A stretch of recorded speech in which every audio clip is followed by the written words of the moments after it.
Sometimes you have to lead your leader. Today we're talking about a skill that every employee needs, but almost nobody is taught how to do. Managing up.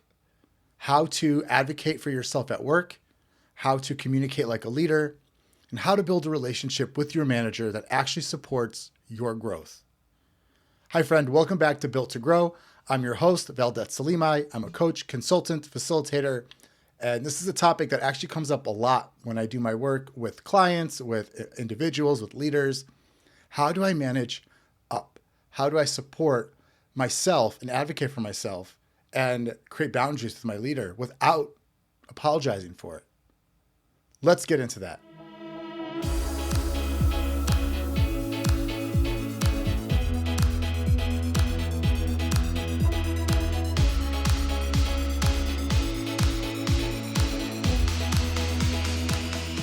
So first, let's just talk about what does it mean to manage up? Well, first, let's talk about what it's not. When we talk about managing up, this is not any type of form of manipulation. It's definitely not sucking up, and it's 100% not bending over backwards or playing political games. It's actually not people pleasing. It's being assertive. So it's the opposite of that. It's actually being assertive in your needs and your wants.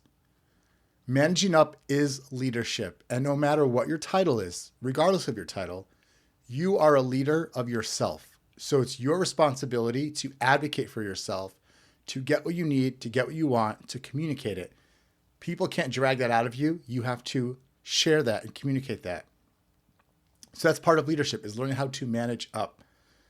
That also includes, when we're managing up, that also means we have to understand the world that our managers live in, their pressures, their priorities, their preferred way of working. When you understand that, you position yourself as someone who adds value, someone who partners, not someone who waits to be managed. So how do you start doing that? Well, first, you have to map your leader's top priorities. You have to ask yourself, what is my manager focused on this quarter? What pressures are they under? And who's putting the pressure on them? Then you also have to consider, okay, how does my work support what they're trying to achieve? This allows you to connect your work to your leader's world. Second, you have to learn their communication style. Do they love long emails, or do they prefer a quick Slack message? Do they like a short check-in, or do they prefer detailed reports? There are different types of communication styles, and often what happens is we try to apply the golden rule, where we try to treat others the way we want to be treated. So we then communicate with people the way that we want to be communicated with, only to find out that doesn't work because they're not you and you're not them. So instead, I always offer the platinum rule. Learn to treat people the way they want to be treated. Learn to communicate with people in the way that they need to be communicated with. When you can mirror their communication style, you start to give them some of their needs and wants, and you actually become easier to work with. And when you become easier to work with, that adds to your charisma. And charisma, which is just being likable, that builds trust. Now, there's also a bonus here because you then understand their constraints. You'll start to get an idea. Maybe they have a budget. Maybe they're under certain deadlines that you didn't know. Maybe they have certain stakeholders, and they all do. They all have stakeholders and shareholders that are somehow weighing in on this. And you get an idea of what stress they're under or what stress they're experiencing. Leadership is a very lonely place because leaders don't have the same relationship with their people, with employees, that employees do with each other. And so when you show that you get their world, you instantly become more influential, and you'll become somebody they lean on because they were vulnerable enough to let you in, and that's building trust. And when you have that trust established, that real trust, that allows you to communicate like a partner. So let's talk more about communication. Managing up requires one big mindset shift. You have to stop reporting like a subordinate, and you have to start communicating like you are a partner to your leader. What do I mean by that? Lead with solutions, not problems. Now, you're not always going to have a solution to everything. So you always be even open-minded to creating a solution. But when you can, lead with the solution, not the problem. So, don't say stuff like, oh, we're going to miss the deadline. Okay, that's a problem.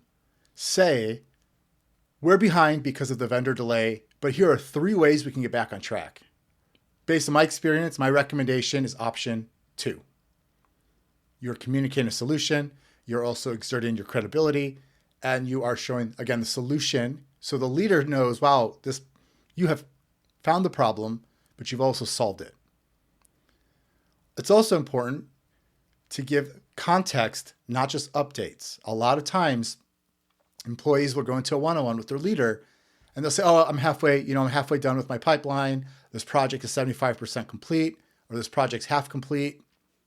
That's an update. But if you give context, you can say, hey, that project is 75% complete. We're actually ahead on design.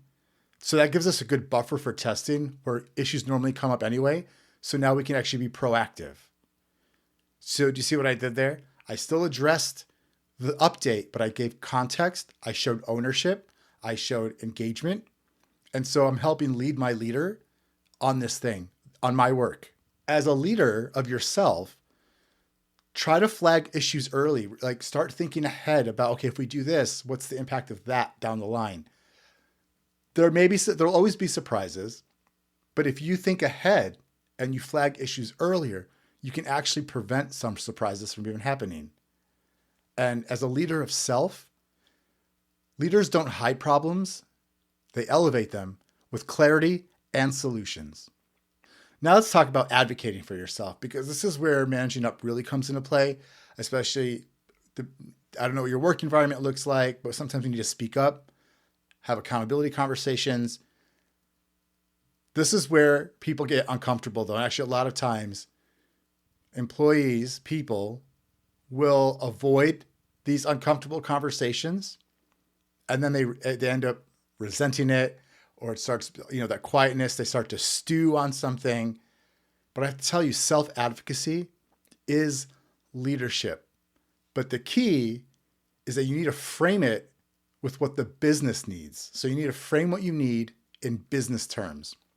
So the most common one, we all know we went through the pandemic, and a lot of people got to work from home, and people are having a hard time coming back into the office, which is fair. But you don't want to say something like, I want to work from home more. Okay, what, as a manager, as a leader who's running a business, how would that inspire me? Why would I want to let you work from home more? What, just because you want to? Sure, I get it. But instead, frame it in a way that is tied to the business. So you could say something like, I produce more during deep focus work, and remote days tend to increase my output by like 30 to 50%. So can we designate certain days for deep work time?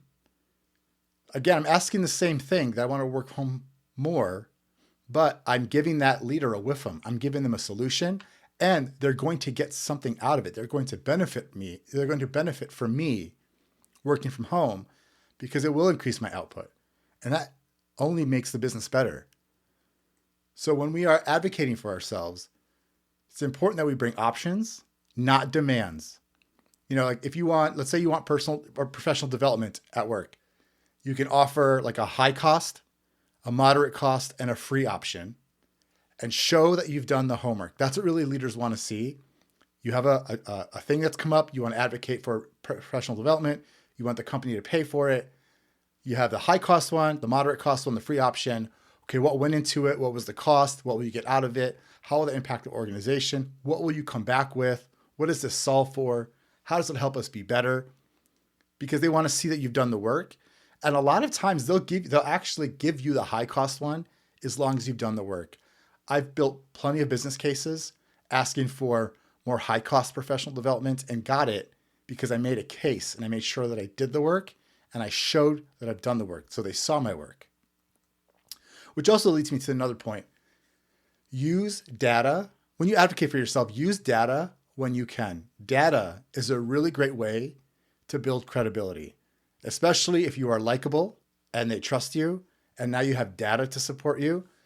You will be seen as credible, you'll be seen as influential, and you'll be a go-to person. But advocating for yourself on motion alone does not build to credibility. It actually will take away from your credibility. Okay, so now let's talk a little bit more, because when you think about self-advocacy, you can't talk about self-advocacy without talking about boundaries. And we have to talk about boundaries that stick. But let's be clear. Boundaries aren't walls, they're clarity. And boundaries are a really great way to teach people how to treat you. That includes your leader. If you don't create boundaries, people will do whatever they want, and they'll request of you whatever they want because they know that you'll do it.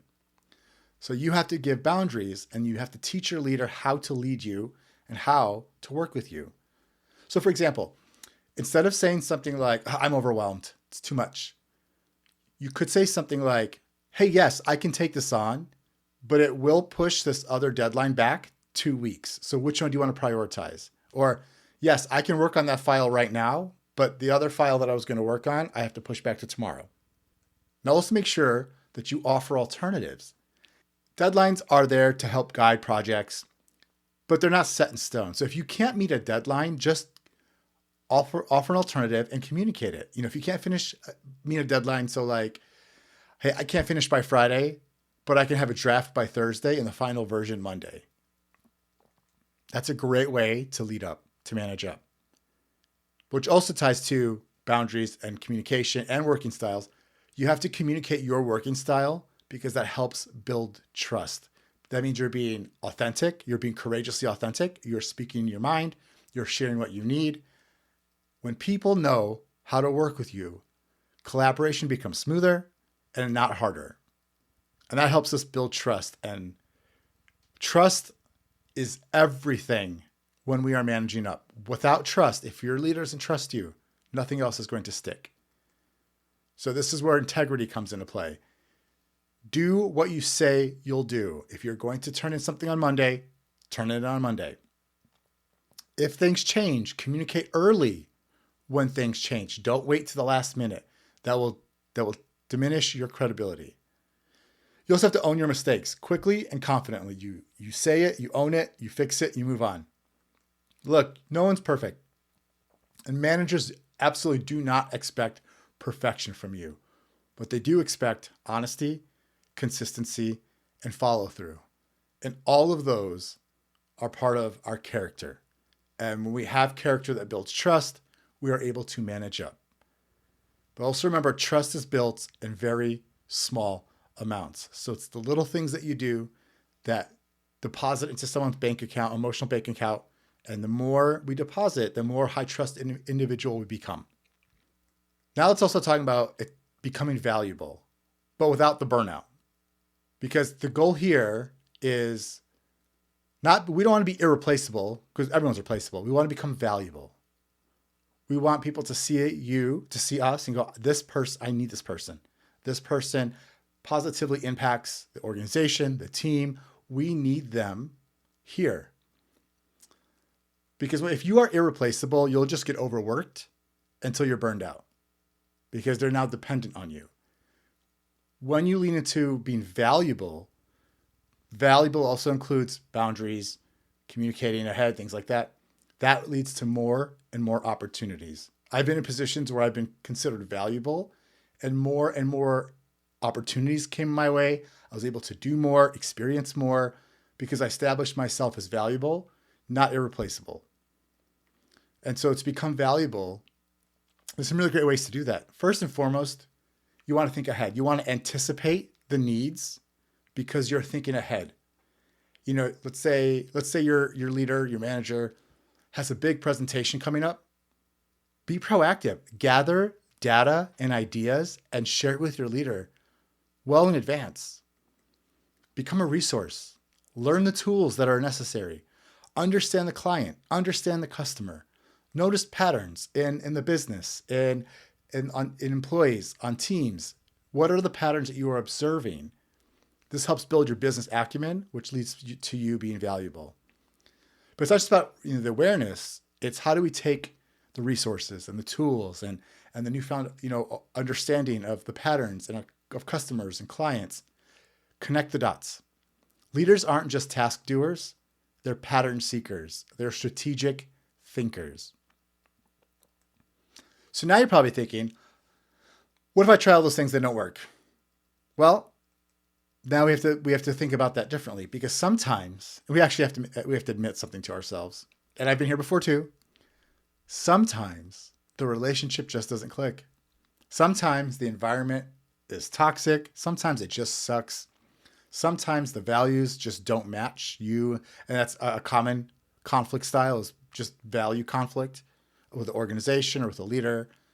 But when that happens, you must ask yourself, okay, what's my part in this? Have I communicated clearly?